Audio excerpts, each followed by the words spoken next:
Good morning, and it is me, as always, Tia Torres with the Tia Talk Podcast.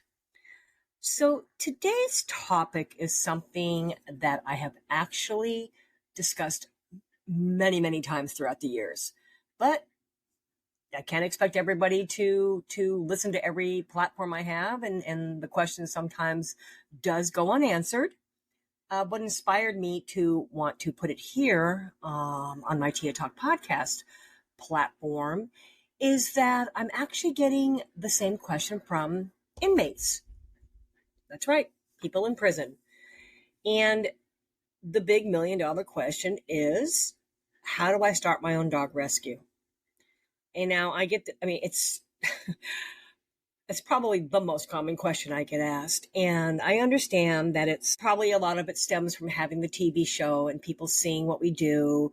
And it brings out the feeling of just making a difference, and it warms your heart and fills an empty void maybe that you have going on in your life. And everybody does it for a different reason. I'm not saying it's a bad thing, but we all have our different reasons. So back in the day when I wouldn't say just getting into this, but I had been seasoned enough to know what it was really like. I used to go into detail and break it down and talk about getting permits and being zoned properly, having the right paperwork in order, how to raise donations and all that type of stuff. And I do get conflicted because I do want to talk about that. But after doing it for over 30 years, you tend to get a little jaded. And my answer is now not so detailed. And I started doing this recording this morning with the premonition that I'm just going to be flippant and just give a one-line answer, and I thought, wow, Tia, just in case there is somebody out there who genuinely wants to try this. So my quick flippant answer was, do you got money? Because if you don't have money, don't do it. I know. It's a pretty crappy answer. It's the truth. But, I thought, okay, you know what? Right now, the animal sheltering and animal rescue community is in the worst state it has ever been in my entire life of doing this. Never, ever has it been this bad. And I can tell you why. It's a combination of a couple of things. It started with COVID. Everybody was out there rescuing animals out of all the shelters because there was no one to work in the shelters because people were panicked, and some places shut down, the shelters and wouldn't let employees come to work. So I get it. And everybody wanted to save these poor animals that were stuck in shelters.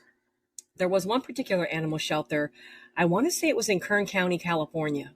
I want to say Bakersfield. And I remember reading it that people were so desperate to save the dogs and cats in the shelter because there was nobody working the shelter when the panic struck from COVID, that it became like a drive-through fast food situation where the worker was standing outside with a dog or a cat and people were just lined up and they were just shoving animals in their cars. I'm 99% sure I'm accurate on which shelter it was, but here's the problem with all that. And I saw it coming. And so many other animal rescue and animal shelter people saw it coming. We all predicted this, that once the COVID thing was over and people had to go back to work, these animals that were used to you being around 24/7, and it is mainly the dogs, were suddenly lonely because you went to work and they're like, wait, you've been with me through thick and thin for months and months.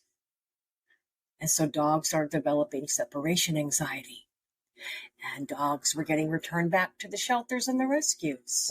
Because let me tell you something, as someone who has lived with several different dogs with separation anxiety, the most recent being Barney, which you've heard me all talk about on various platforms. He's a hound dog that I have in here. Well, he was in my house until just about a week ago, but he's lived with me for years through me dealing with his separation anxiety. And it's brutal to deal with. Brutal. It's habilitating. You cannot function as a normal human. So I get it. People got desperate and dumped their dogs back into the shelters. So now we are all still drowning in them, drowning in animals. It's horrible. So that all being said, I decided not to give my traditional shoot straight from the hip answer and crush dreams. Yeah, that's just me being angry and me being frustrated. So I decided that this part of my Tia Talk podcast is now going to be a multi-episode little mini series within the platform here. There's just no way for me to get it out in just a matter of one episode. So I think with this being the intro, I do want to address the concern and the questions. And what I'm also going to be able to do is this particular platform that I record on, it also does a written transcript.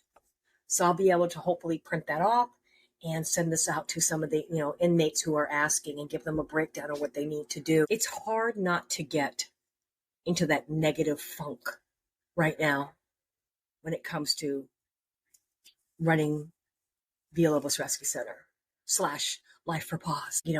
Earlier today, just a few minutes ago, as I'm trying to sit down to record this, and then another dog would bark and another dog would need to go out. And I thought to myself, now I know why there's such a thing called a crazy cat lady. Because women, as you get my age and older, you're just tired of being yanked around and pushed around by these big ass dogs. So having cats is a very welcoming thought at this point. I'm like, maybe I should just become a crazy cat lady. And that's what they call them, by the way. It's a badge of honor they wear with a proudness about them. But it is hard. It's getting harder and harder. For me, thankfully, my age has only slightly caught up with me, just barely. And the part that has is because of the injury to my left leg, that I endured back in 2015. The injury was so severe that, I can barely use my leg. And I don't talk about it a lot, but I have a metal plate just from under my knee all the way down to my ankle. I have no strength in my knee at all. And this was from a stupid thing that I did. It changed my life forever. I feel like, I'm going to say it, I feel like a freaking cripple. I can't run. I literally cannot physically run because my leg won't work. I can't bend my left leg all the way up because if I do, when they did the surgery, I don't know if they tapped into a nerve or something, but my leg goes into the most severe muscle spasm on earth. We're talking, it's so painful and strong, and it lasts for such a long time. We're talking up to 5 minutes, sometimes longer, that if I don't lay down on the floor, I'll pass out from the pain, and I get nauseous from it. So a combination of these things has just made me, I have big dogs in my house, and I have a lot of them. I think I have a dozen right now.